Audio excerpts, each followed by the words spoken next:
El tema que vamos a trabajar es el estilo de Mario Vargas Llosa en la novela La ciudad y los perros, y el tema relacionado con la configuración de la imagen del enemigo dentro de la misma novela.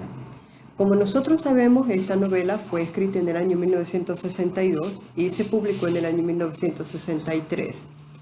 La novela está ambientada en la Lima de los años que recorrían la década del 60 al 70, y obviamente el personaje principal está transmigrando la imagen del propio autor mediante el escondrijo del personaje Alberto Fernández, el poeta.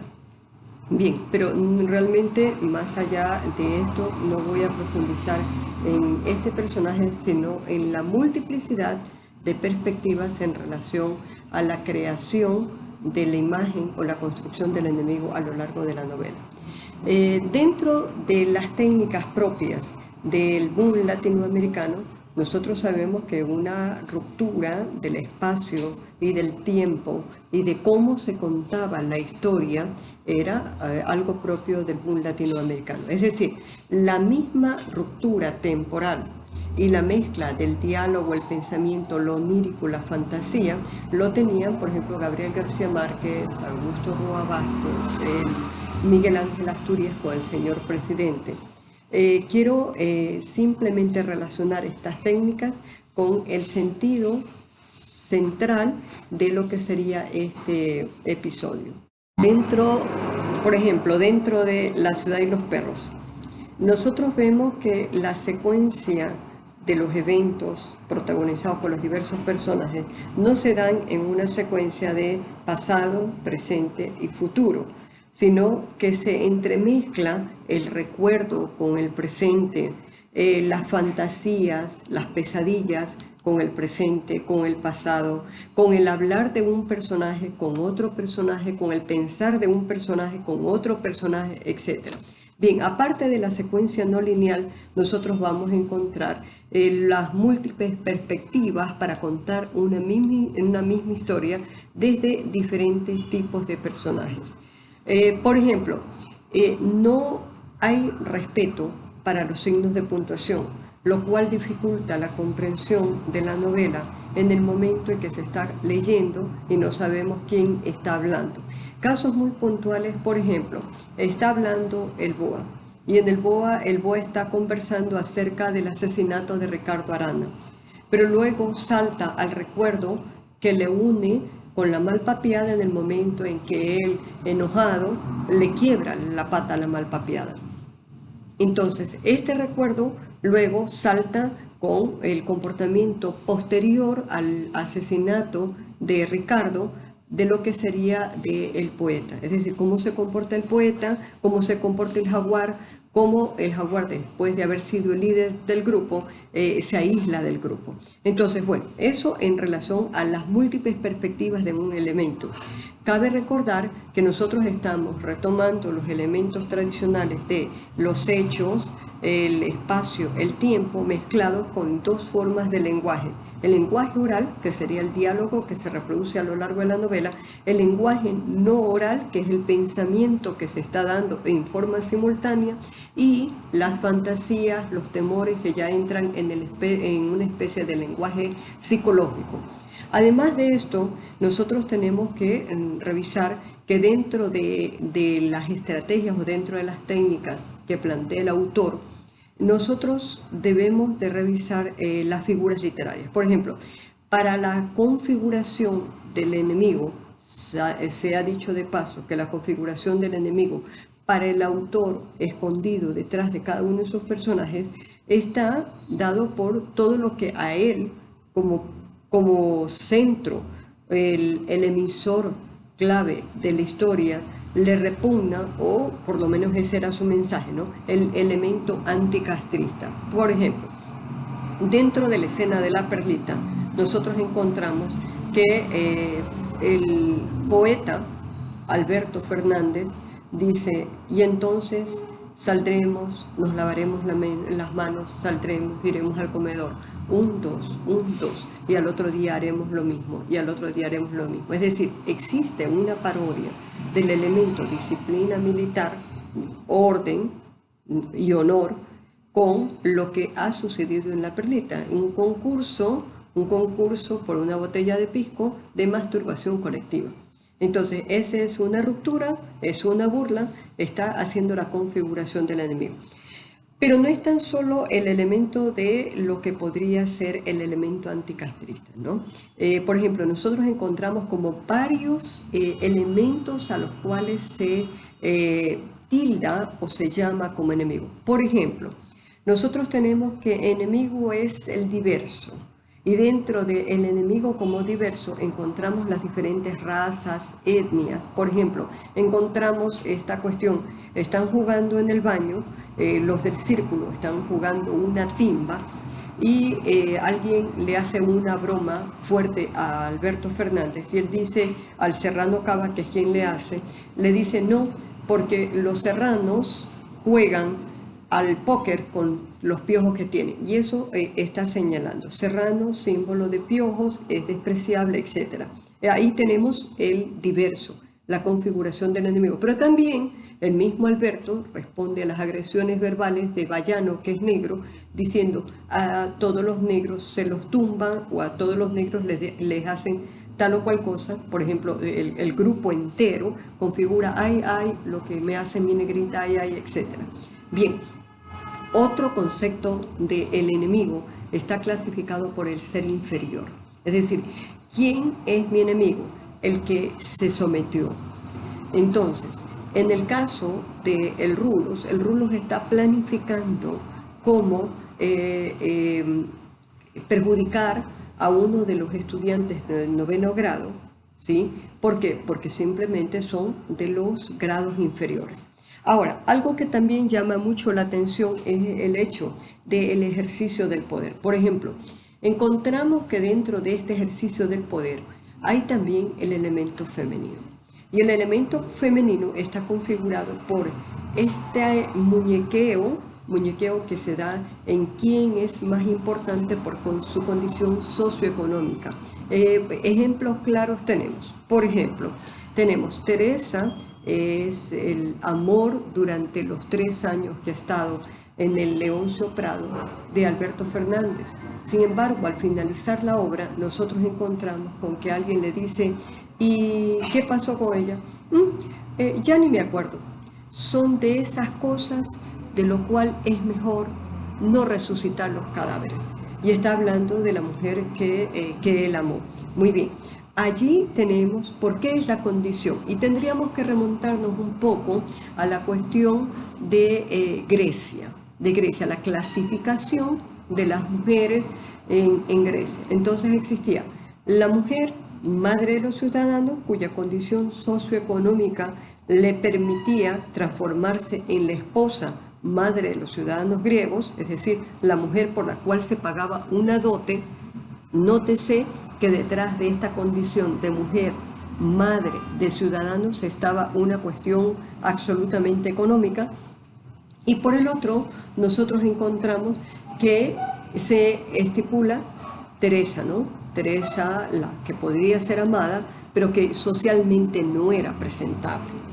Pero si hay una mujer mucho más que no puede presentarse, es la llamada mujer porne. Para los griegos, la mujer porne era la profesional del sexo. Y aquí tenemos a la Pies Dorados, a la cual acuden todos los hombres o todos los varones del Colegio Leoncio Prado, además de todos los demás de la ciudad de Lima, y que todo mundo conversa, es un secreto sottovoce, pero que ella socialmente no puede ser aceptada. Por ejemplo, el padre de Alberto Fernández es un padre que es un asiduo cliente de los prostíbulos y la madre le reclama constantemente estas circunstancias. Sin embargo, nosotros vamos a ver que está socialmente aceptado el comportamiento de macho porque es una especie de supeditar al ejercicio del poder económico a una mujer que es transformada en un elemento utilitario. Otro aspecto que nosotros vamos a encontrar respecto a la construcción del enemigo es esta cuestión del elemento anticastrense. Por ejemplo, ya nosotros habíamos visto que el coronel somete al teniente Gamboa por esto de querer desprestigiar a la institución y enfrentar la verdad de que alguien de adentro del colegio asesinó a otro miembro del colegio. Pero en la escena del estadio, donde los de cuarto se pelean con los de quinto y la embajadora, que se dice gringa, se siente incómoda, el coronel se siente supeditado a quedar mal dentro de esta esfera, de esta nivelación, de esta jerarquía del poder ante alguien a quien considera superior. Bien, dejando un poco la cuestión de los personajes, sí quisiera retomar la cuestión de las figuras literarias. Y dentro de las figuras literarias, por ejemplo, encontramos la sinestesia. La sinestesia es realmente muy interesante en el uso del boom latinoamericano, pero sobre todo de Mario Vargas Llosa, porque constantemente mezcla los elementos del sentido a través de, por ejemplo, habla de Marcela, la nueva novia de Alberto Fernández, socialmente aceptada porque pertenece a la misma categoría, al mismo nivel socioeconómico, que cuando está conversando acerca de esa ex, Teresa, se ríe con el nuevo novio y le dice, y se rió con esa risa aseada, líquida. Nótese que estamos hablando de una risa que es sostenida a nivel audible, se puede ver cuando alguien se ríe, pero también estamos hablando de esta risa aseada, líquida, que nos lleva al elemento táctil. Otro aspecto de recurso literario está dado, por ejemplo, la personificación, que configura al elemento ciudad, pero dentro del elemento ciudad, el elemento urbano. Entonces nosotros tenemos dentro de la ciudad el Leoncio Prado, donde se utiliza una forma particular de manejar el lenguaje como forma de comunicación o de incomunicación, cuando el esclavo es defendido por Alberto Fernández, o cuando la malpapiada empieza a llorar dentro de la misma sección porque no la atiende el BOA. Entonces la sección completa protesta y le dice, cállala o te va a llover. El te va a llover es una jerga de te vamos a caer a golpes. Muy bien. Ahora, otro elemento, este sí, de ironía, que acerca el motivo de la configuración del enemigo dentro de la obra, está con la onomatopeya. Por ejemplo, se configura el momento del bautizo, donde los estudiantes de menor grado son bautizados por los de mayor grado, y se dice textualmente, dice, un latigazo por aquí, chajuy, y un latigazo por allá, chajuá, chajuy, chajuá, cuarto, cuarto, ra, ra, ra. Entonces se hace la reproducción del sonido. Ahora, el poder configura la verdad. Y la verdad es contado por el que maneja el poder. Entonces nosotros tenemos una especie de estratificación en la cual, en la cúspide del poder, por lo menos entre los pares iguales, ya que habíamos hablado de una vertical y de una horizontal, hoy me concentro en la horizontal, estamos en el jaguar. El jaguar no se somete, somete. Entonces nosotros tenemos en este triángulo de poder al BOA, tenemos a Cava, y tanto BOA como Cava forman parte del poder que es sostenido por aquellos que se someten. Entonces tenemos Rulos, forma parte de este triángulo de poder al cual ellos realmente, un poco jugando con el elemento geométrico, no le llaman triángulo de poder, sino le llaman el círculo. Luego tenemos el poeta, y vale la pena subrayar el aspecto del poeta, porque el poeta se sostiene no realmente por la sumisión al jaguar, sino por fingir adaptarse a las exigencias del jaguar. Entonces tenemos la expresión propia del poeta cuando le dice el esclavo, pero tú haces y dices las cosas igual que ellos. Y él dice, yo me hago el tonto, me hago el loco, que es otra forma de sobrevivir aquí. Bien, dentro de los personajes femeninos, algo que es interesante es ver que la sumisión tiene varias formas de manipulación, como por ejemplo, la madre de Alberto el Poeta con Pobrecita de mí, que es la misma imagen que tiene, por ejemplo, la madre de Ricardo, ¿sí? Luego vamos a tener Teresa, que finalmente termina siendo la dueña del gavilán, porque al final de la obra nosotros nos damos cuenta que uno de los personajes más redondos va a ser precisamente el jaguar. El jaguar termina siendo dominado por la palomita inocente, que era supuestamente Teresa. Y al finalizar toda la obra, nosotros vemos que quien se ha configurado como el enemigo del sistema, que serían la ley, el orden, lo que se establece por medio de la disciplina, termina siendo sometido a la disciplina porque es la única forma de supervivencia. Entonces, nuevamente se vuelven a ordenar las piezas y encontramos en el perfecto lugar jerárquico social a Alberto el Poeta, que vuelve a pertenecer a su círculo socioeconómico. Su padre ingeniero lo va a mandar a estudiar a los Estados Unidos, va a tener la mujer a su nivel socioeconómico, y el jaguar, que se transforma en un empleado de banco, habiendo sido un ladrón, pero manteniendo todavía amistades con el flaco Higueras, que es un ladrón en plena acción, ¿no? E inclusive le dice al finalizar la obra, ¿y qué puedo hacer por ti para ayudarte? Yo sigo siendo tu amigo.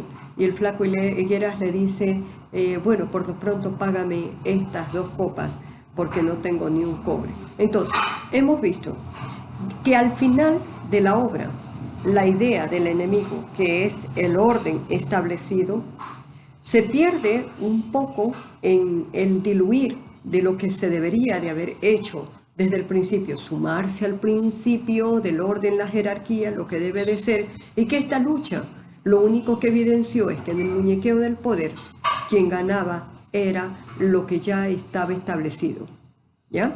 Hasta allí vamos a llegar con esto y los espero en la próxima clase. Gracias.